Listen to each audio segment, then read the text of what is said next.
Hello, I'm Maggie Cameron.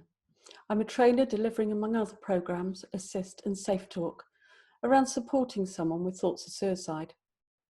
I want us to think about how we might support someone with thoughts of suicide and also how we might access support ourselves. This isn't scary as it sounds. We can all do this. So is someone you know having thoughts of suicide? How would I know? Let's think about it in a way of what we see, hear, learn and sense. What can we see? Are they behaving differently? That could be withdrawn, moody, really excitable, not eating, overeating, lack of interest in appearance or anything, being careless, not caring. What I'm really saying is a change that you have noticed. Then hear. What are they saying? Is it all negative, hopeless, being a burden, despairing? And learning.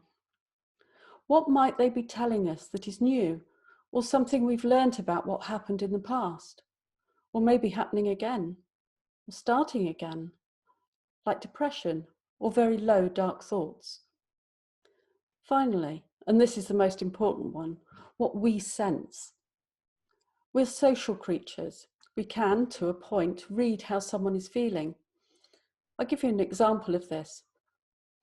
How often have you met up with people you work with or socially, and you can just sense something isn't quite right? You can't put your finger on it, but you feel it. And you'll say, "Are you okay?" And what will the most likely answer be? "I'm fine." Equally, someone might say to you, "Are you okay? You don't seem your usual self." And I expect you'll answer, "I'm fine." "I'm fine" is the biggest, most popular lie. Which is why there was a big campaign a while ago. Do you remember it? Ask twice. Are you okay? Are you really okay? If you're worried about someone, use these see, hear, learn and sense. And if you're still concerned, ask them if they're having suicidal thoughts. Whoa, now I know that's scary. So how can we do that? Well, it's really easy by using what we see, hear, learn and sense to ask.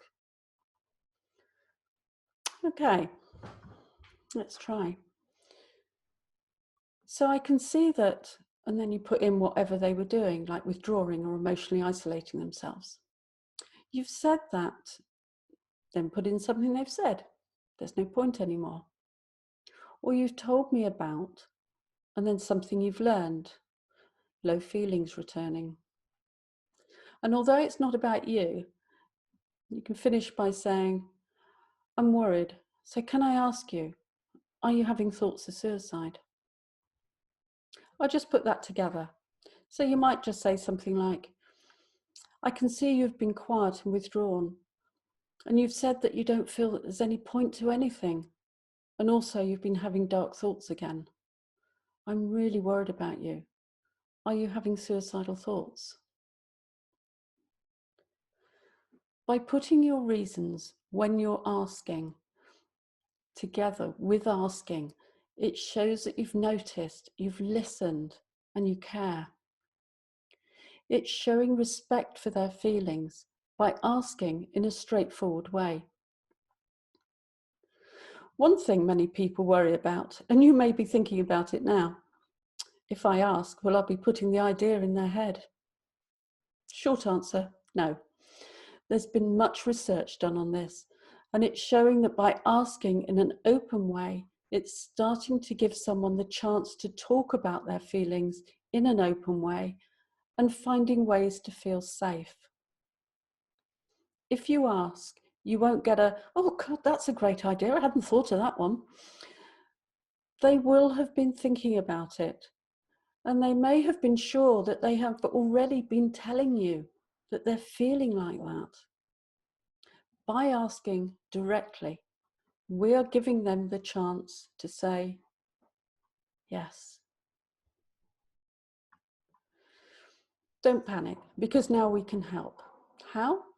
Most importantly, by listening, really listening to what they need to say.